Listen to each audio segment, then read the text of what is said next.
Welcome to the channel. Human beings हों, animals हों या फिर प्लांट्स हों, सभी की बॉडी एक बेसिक यूनिट से मिलकर बनी हुई है जो कि है द सेल, एनिमल सेल या फिर प्लांट सेल। और इन दोनों को लेकर चलता है इस सेल के बीच में मौजूद न्यूक्लियस, और न्यूक्लियस को कंट्रोल करता है इसके अंदर मौजूद क्रोमोसोम, जो कि इटसेल्फ बना हुआ है एक डबल हेलिक्स स्ट्रक्चर के साथ, जिसे कि हम डीएनए बोलते हैं। अब इस डीएनए में ऐसी क्या इन्फॉर्मेशन है, ऐसा क्या है जो ये आगे ट्रांसमिट करता है, ये सोचने की बात है। ऐसी क्या चीज़ मौजूद है डीएनए में जिसे ये एक जनरेशन से दूसरी जनरेशन में बड़ी आराम से ट्रांसमिट या इनहेरिट या ट्रांसफ़र कर देता है। तो इसी क्वेश्चन का आंसर हम आज की इस वीडियो में ढूंढेंगे, जिसको हम सेंट्रल डॉगमा के थ्रू स्टडी करेंगे। बेसिकली सेंट्रल डॉगमा क्या है, सिंपल वर्ड्स में बताएं तो डीएनए के काम करने को सेंट्रल डॉगमा कहा जाता है, यानी कि द वर्किंग ऑफ डीएनए, कि डीएनए किस तरीके से काम करता है। स्ट्रक्चर तो डीएनए का हम अपनी प्रीवियस वीडियोस में डिस्कस कर चुके हैं, you can go and watch. आज हम डिस्कस करेंगे कि डीएनए काम कैसे करता है। देखिए, सेंट्रल डॉगमा की अगर एक सिंपल सी डेफिनेशन आपको दी जाए तो डीएनए से प्रोटीन्स के बनने के प्रोसेस को सेंट्रल डॉगमा कहा जाता है, the formation of proteins from DNA.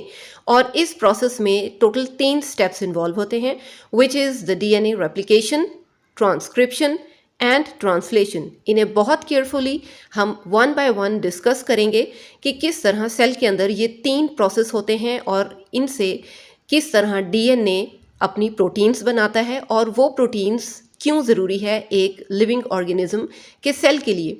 देखिए, हमने पढ़ा कि डीएनए एक डबल हेलिक्स स्ट्रक्चर है। यह है डीएनए का डबल हेलिक्स स्ट्रक्चर। हमने ये भी देखा कि डीएनए अपने आप रेप्लिकेट करता है, यानी कि अपनी ही ओरिजिनल कॉपी से अपनी ही हाइब्रिड कॉपीज़ बना लेता है। तो रेप्लिकेशन का प्रोसेस तो हो गया सेंट्रल डॉगमा का सबसे पहला स्टेप। अब जब ये डीएनए का मॉलिक्यूल अपना डबल हेलिक्स ओपन करता है तो इसमें से कुछ तो डीएनए के डबल हेलिक्स स्ट्रक्चर निकलते हैं, जबकि कुछ सिंगल स्ट्रैंडेड आरएनएज निकलते हैं मैसेंजर आरएनए की सूरत में। मैसेंजर आरएनए के ऊपर मौजूद न्यूक्लियोटाइड्स, यानी कि जो नाइट्रोजीनस बेसेस हैं जिनमें एडेनिन, गुआनिन, साइटोसिन वगैरह आ जाती हैं, तो ये जो है ये कोडिंग या कोड्स की सूरत में मौजूद होती है। और इसी प्रोसेस को, जिसमें डीएनए से मैसेंजर आरएनए का ये एक सिंगल स्ट्रैंड बनकर रेडी हुआ है, इसको ट्रांसक्रिप्शन कहते हैं। अब यही जो मैसेंजर आरएनए बन गया है, ये आगे चला जाएगा राइबोसोम्स के पास। और राइबोसोम्स, जो आप ग्रेड 9 में स्टडी कर चुके हैं कि राइबोसोम्स का एक स्मॉल यूनिट होता है, एक बिग यूनिट होता है। ये राइबोसोम्स इस मैसेंजर आरएनए के ऊपर मौजूद जो नाइट्रोजीनस बेसिस हैं उनको बारी बारी स्टडी करना शुरू करेगा और उन नाइट्रोजीनस बेसिस के मुताबिक उनके कॉम्प्लीमेंट्री, या ये कह लें कि उनके पसंद के दूसरे नाइट्रोजीनस बेसिस लेकर आएगा। और इस तरह से एक चेन बनती चली जाएगी एमिनो एसिड्स की। ठीक है, तो एमिनो एसिड्स बेसिकली क्या हैं? यही तो प्रोटीन्स हैं। तो अब ये जो मैसेंजर आरएनए की सिंगल स्ट्रैंड से कोडिंग के बाद अमीनो एसिड्स, या ये कह लें कि जो प्रोटीन्स बने हैं, ये प्रोसेस कहलाता है ट्रांसलेशन का। ठीक है, तो मैसेंजर आरएनए से अमीनो एसिड्स का या प्रोटीन्स का बन जाना बेसिकली ट्रांसलेशन है। तो रेप्लिकेशन, ट्रांसक्रिप्शन और ट्रांसलेशन जो है वो एक ही डायग्राम में आप देख सकते हैं। अगर ये डायग्राम आपको समझ में आई है, पसंद आई है, तो आप इसे, यानी कि मेरी वीडियो को एक लाइक ज़रूर कर दें। चलिए जी, अब इनकी डेफिनेशन के ऊपर आ जाते हैं।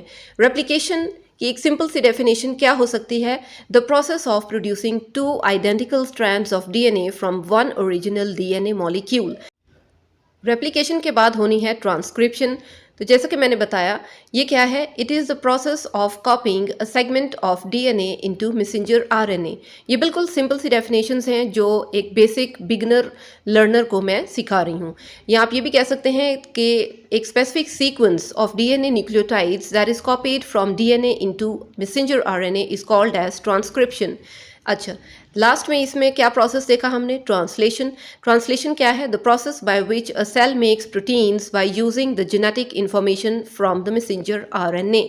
तो मैसेंजर आरएनए से प्रोटीन्स के बन जाने को ट्रांसलेशन कहते हैं। आप ये कह लें कि जो मैसेंजर आरएनए है वो डीएनए से उसको जो कोड्स मिले हैं, या जो नाइट्रोजीनस बेसिस एडेनिन, गुआनिन की सूरत में मिली हैं, उन्हीं की कॉम्प्लीमेंट्री बेसिस को उसने आगे चल के जो है वो कोड आउट करना है या अपनी कॉम्प्लीमेंट्री बेसिस उससे मिलकर बनानी है, और यही चीज़ आगे चलकर प्रोटीन्स बनेगी।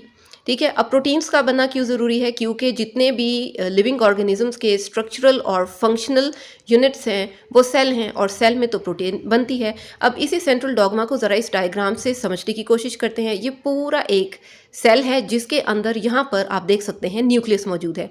न्यूक्लियस में क्रोमोसोम नज़र आ रहा है। अब ये जो क्रोमोसोम है इसमें से अगर हम डीएनए का एक पार्ट निकाल लें या ये कह लें कि एक जीन निकाल लें, तो ये जीन आगे चलकर क्या करेगा, ये जो डीएनए का पार्ट है ये आगे चलकर एक स्ट्रैंड बना देगा मैसेंजर आरएनए का।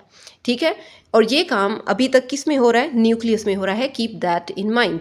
न्यूक्लियस के अंदर डीएनए से एक मैसेंजर आरएनए का ये बन गया सिंगल स्ट्रैंड, जो कि अब यहाँ पे पिंक कलर में नज़र आ रहा है। अब ये जो मैसेंजर आरएनए का स्ट्रैंड है इसने न्यूक्लियस में से निकल आना है, यानी कि जो ट्रांसक्रिप्शन का प्रोसेस था वो डीएनए के अंदर हुआ, लेकिन इससे आगे का प्रोसेस साइटोप्लाज्म में होगा, न्यूक्लियस से बाहर, यानी कि ट्रांसलेशन जो है वो न्यूक्लियस में न्यूक्लियस से बाहर नज़र आएगी। तो अब ये जो मैसेंजर आरएनए का स्ट्रैंड है, ये जैसा कि मैंने बताया कि ये राइबोसोम के पास जाएगा, या ये कह लें कि राइबोसोम इसके पास आएगा और इसके ऊपर मौजूद जो नाइट्रोजिनस बेसिस हैं उनको स्टडी करेगा, और उसके मुताबिक थोड़े थोड़े से या 1 बाय 1 करके अमीनो एसिड्स को लाकर एक चेन बनाता चला जाएगा। ठीक है, पॉली अमीनो एसिड्स की चेन।